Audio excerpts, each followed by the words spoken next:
Have you ever wondered what you and your soulmate were meant to do on this planet? Stay tuned to learn about a woman and her soulmate and how they can work together to accomplish their mission. Hi everybody, I'm Sue Ellen Clayton. Welcome to my channel where we're learning how to read tarot one card at a time. In today's reading, we'll be using a 5-card spread to answer the question, what kind of soul connection do I have with this person? I will be using the Radiant Rider-Waite Tarot, and there is a link below. This question was posted anonymously online by someone who I will call Julie. She did not give any information about who her soul connection is with, although I'm assuming that it is a friend. First, I wanted to define a soul connection in case you're not familiar with the term. I've always referred to this as soulmates. Basically, it's a spiritual bond with somebody that goes beyond the ordinary, and you connect in a very deep, powerful way that feels like you've known them forever. Many people believe that you formed this bond in previous lifetimes, which is why you feel such an immediate connection. This soul connection can provide support, help teach you life lessons, and even heal unresolved karmic issues from previous lives. Julie pulled 5 cards. She did not mention using a spread. However, I will be using the 5-card Soul Mission spread to help figure out her soul connection. Card number 1 looks at what is their shared soul mission. Julie drew the Hierophant. Card number 2 looks at how this mission manifests in their lives. Julie drew the Star. Card number 3 looks at what obstacles are preventing them from fulfilling their soul mission. Julie drew the 5 of Cups. Card number 4 looks at how they should work together on their soul mission. Julie drew the Ace of Swords. And card number 5 looks at the outcome of completing their soul mission, and Julie drew the Devil. Let's begin with my first impressions. This is one of those readings where nothing really jumps out, other than these are very serious cards. The Hierophant and the Devil both look quite similar. Both are making a religious symbol with their right hand and holding something in their left hand. They also have 2 people at their feet that are paying close attention. The Hierophant is indoors, so we can't tell what time it is. The other 4 cards are at twilight, at night, or in complete darkness. This can signify the unknown, mystery, temptation, or confusion. There are 3 major arcana cards. The 2 minor arcana cards are Cups, which represent love and emotions, and Swords, which represent thoughts and communication. So I think that Julie's connection with her friend is about emotions and ideas. We're missing Wands, which is about action, and Pentacles, which is about things in the physical world such as health, home, and how we earn a living. Let's look at each card individually. Card number 1 looks at what is their shared soul mission. Julie drew the Hierophant. The Hierophant is God's representative on earth and based on the Pope in the Catholic Church. He represents following the rules, structures, laws, boundaries, and traditional values in society. He does not represent listening to your intuition and trying to find your own way in the world. A good example of a modern-day Hierophant would be a driving instructor. Their role is to teach you the rules of the road and how to follow them. Everybody is a lot safer when you stop at a stop sign, slow down in a school zone, and only make left turns when there's nobody else in the intersection. Although the Hierophant pictured on the card holds the keys to heaven, the driving instructor holds the literal keys to getting your license. Both share the same goal, which is teaching the rules. I think that Julie and her friend share a mission around teaching truth and tradition, or at least what they believe that truth and tradition should be. This could include physical activities such as Tai Chi, yoga, or maybe some dances relating to her heritage. It could be information related to religion or other cultural traditions. Because the last card is the Devil, which is about giving away your power to attitudes and behaviors that are destroying you, I feel like Julie's sole purpose is to help people to find enlightenment so they can regain control of behaviors and situations that put them in a dark place.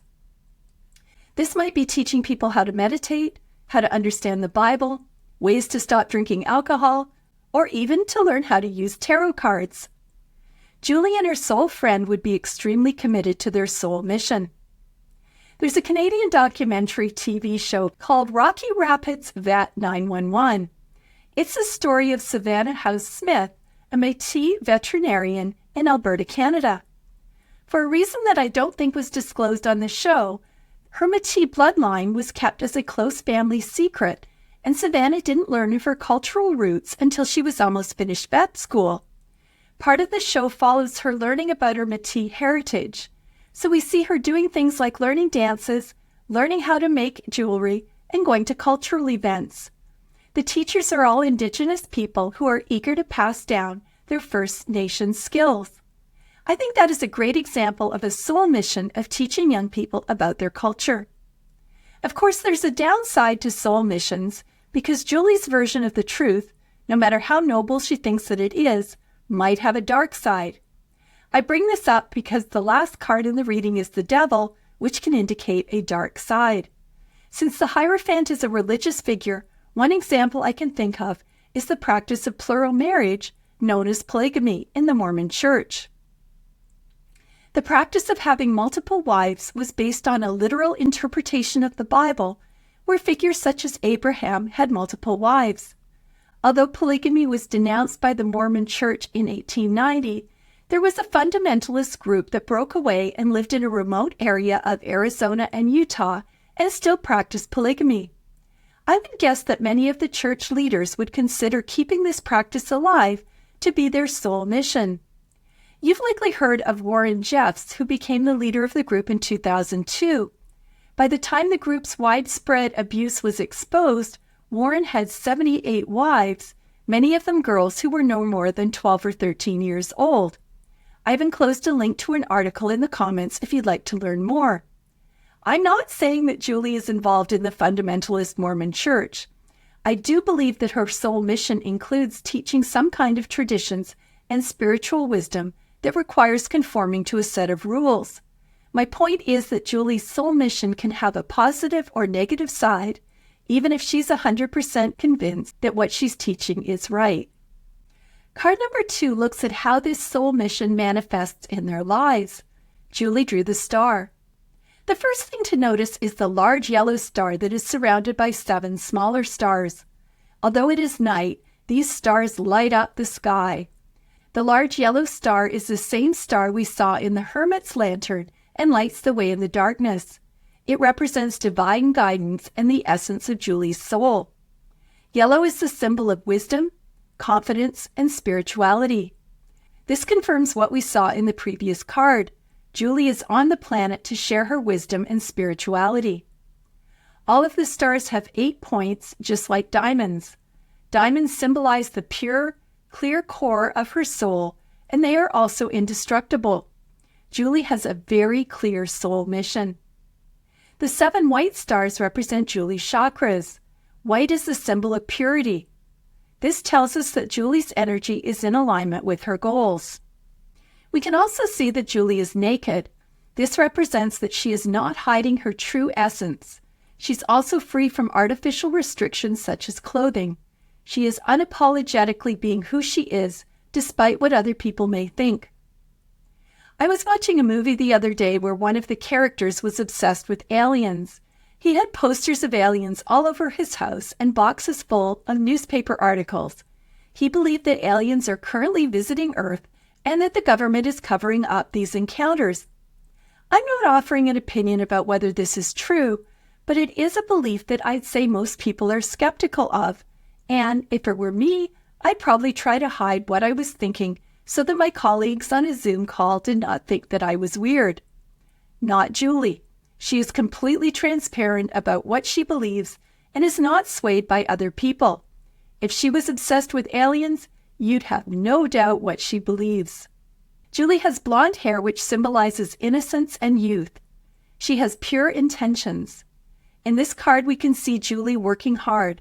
Jugs of water are heavy and she's pouring out liquid using both hands. Her right hand, which represents her conscious mind, is pouring water back into the pool. Her left hand, which represents her subconscious, is pouring water onto the ground. This water flows into 5 streams, which can represent her 5 senses. It can also represent the 4 elements in tarot, cups, wands, swords, and pentacles, plus the quintessence, which is essentially spirit. Julie is working hard to realize her soul mission. Julie is also not doing this work for recognition. She's doing it because that's what she believes she is on the planet to do. You can see her looking at her reflection in the water. Many people believe that her image is based on Narcissus, a Greek myth about a beautiful man who falls in love with his reflection in a pool and drowns staring at his reflection. In this case, we see that the pool is full of ripples, so it's impossible for Julie to see her reflection. Her hard work is not about earning kudos from her Instagram followers. She believes deep in her soul that this is what she's meant to do. The other thing is that Julie is working at night. She's doing her soul work because she believes in it. It's not during the day with colleagues watching or a camera crew filming what she's doing. She's quietly performing her work at night and not seeking attention. The star is a card about optimism and hope. Julie is doing this work because she believes it will make a difference, and she is really hopeful that it will. Card number 3 looks at what obstacles are preventing Julie and her friend from fulfilling their soul mission. Julie drew the 5 of Cups.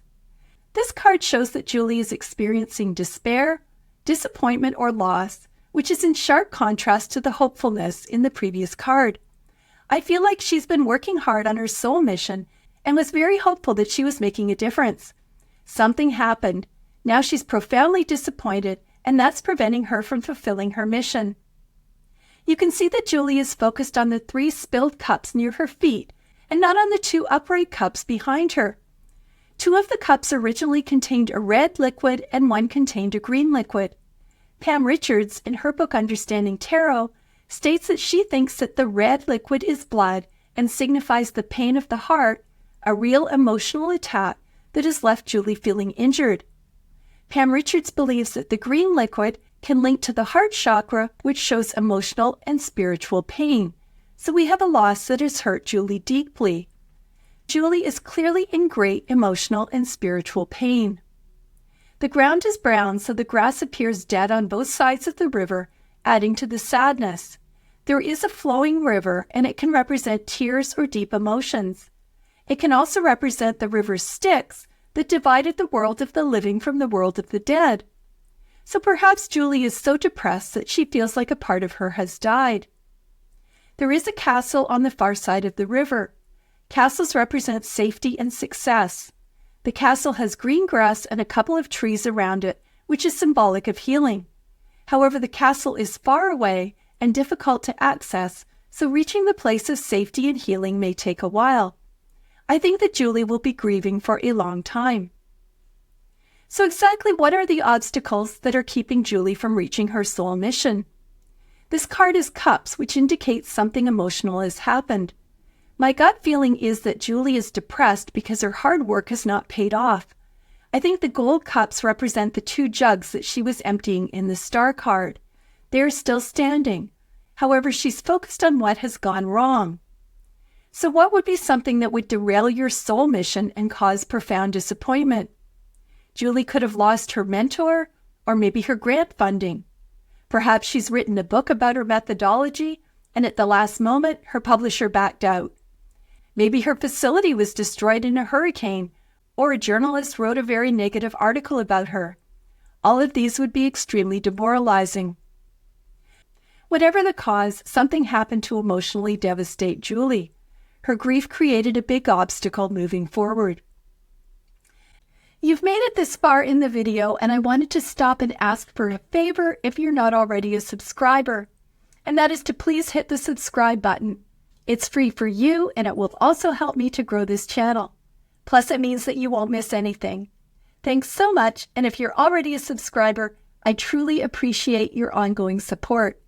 Now let's get back to the video. Card number 4 looks at how Julie and her friend should work together on their soul mission. Julie drew the Ace of Swords. This card shows that Spirit is giving Julie the gift of clear, logical thought, and this should be the focus of their work. Most of the sword is a cold blue color, which indicates that the sword's only interest is in the cold, unyielding facts. Julie and her friend need to analyze Julie's emotional reaction and then focus on moving forward, given the facts of the situation. For example, Julie's book publisher decides to back out of publishing the book, and she is devastated. Can they find out why this happened?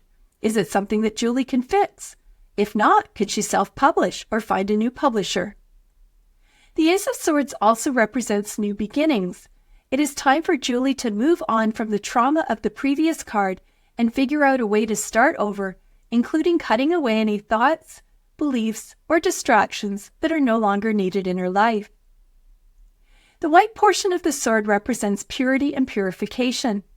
Although very difficult, something about her experience in the Five of Cups changed Julie's beliefs about how she and her friend would proceed with their soul mission. For instance, by creating doubt that she was on the right path. The Ace of Swords tells Julie that she must use her mind to figure out the truth. For instance, let's keep with the book example. Julie is understandably crushed to find out that her book will no longer be published and starts telling herself that she's a terrible writer. When the truth is that the book is fine, but the publishing house has just been acquired by another company and will only be publishing memoirs in the future. The point of the sword is standing straight up. It's interesting that there are only two other swords in the Rider-Waite-Smith deck that point straight up, the Queen of Swords and Justice. This position signifies the commitment to the truth rather than what we want to believe to be true. Julie has to re-examine what she believes and make sure that her soul mission aligns with the truth. On top of the sword, we see a gold crown. Crowns are about authority and power, as well as conscious ideas that we are ready to put into action. The living plants on the crown symbolize the fertility of the mind. All of these point to the fact that Julie needs to re-examine her thoughts and discover the truth. The 4 points on the crown represent the elements of air, water, fire, and pentacles. The tip of the sword through the crown represents the 5th element, which is the quintessence or spirit. This is the same thing we saw in the 5 streams of water coming out of the jug in the star card when she was working hard. Julie needs to pause, think, and re-examine the facts in light of her recent disappointment. Swords are also about communication. I think that Julie and her friend need to do a lot of communicating about why they became so discouraged and what needs to happen in the future. They also need to recognize that their soul mission is a gift from Spirit. So it is possible for Julie and her friend to look at the truth, communicate, and change their attitudes so that they can move forward with their soul mission. Card number 5 looks at the outcome of completing their soul mission. Julie do the devil. As we discussed in the Hierophant, I believe that Julie's soul mission is to teach about truth and traditions. The Devil Tarot card is about giving your power away to attitudes and behaviors that are destroying you. This might be lust, envy, greed, materialism, illusions, obsessions, addictions, or things that make you feel trapped. This card is an invitation to get control of your troublesome behaviors and free yourself from a dark place. One thing to notice are the chains around the couple. If you look closely, you can see that the couple could get free if they chose to, as the chains are placed loosely around their necks. I think this provides us with more information about Julie's soul mission, and that is that Julie teaches truth and traditions that help people gain freedom from unhealthy beliefs, habits, temptations, or actions that are enslaving them. This would not be a loosey-goosey, get in touch with your inner child type of teaching. It is in the spirit of the Hierophant, so there will be a very rigid series of rules and behaviors to help people gain their freedom. I think it would be along the lines of a program like Alcoholics Anonymous. This is a 12-step program where there are literally 12 steps to stopping drinking that a member is asked to follow. Not 9 steps, or only the steps they want to follow. 12 steps.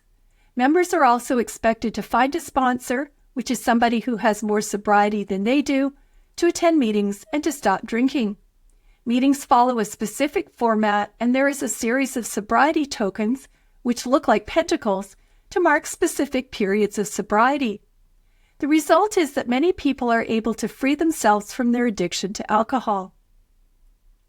In summary, I think that Julie and her friend will successfully complete their soul mission, which is teaching people how to regain their freedom from habits, temptations, or actions that are enslaving them. Let's summarize. The purpose of this reading was to determine what kind of a soul connection Julie has with her soulmate. Card number 1, the Hierophant, looks at their shared soul mission. Their shared mission is about teaching traditions and spiritual wisdom that require conforming to a set of rules. Card number 2, the Star, looks at how this soul mission manifests in their lives. Basically, it takes up all of their time. We can see that Julie works very hard carrying out their soul mission, including working at night. She's not doing this for recognition. She's doing it because she believes it will make a difference in people's lives. Card number 3, the Five of Cups, looks at what obstacles are preventing Julie and her friend from fulfilling their soul mission. We can see that something happened to emotionally devastate Julie, and her grief is keeping her from moving forward. Card number 4, the Ace of Swords, looks at how Julie and her friend should work together on their soul mission. They need to figure out the truth behind what caused Julie to become so depressed, and then look at the situation logically in order to move forward with their soul mission. And card number 5, the Devil, looks at the outcome of completing their soul mission. Julie's soul mission is to help people gain freedom from unhealthy beliefs, habits, or actions that are enslaving them, using a very logical set of rules. I believe that Julie and her partner will be very successful. I hope that this video gave you some ideas that you can apply to your tarot practice. Please leave a comment if you'd like to share what you learned. Thanks for watching, and I'll see you next time.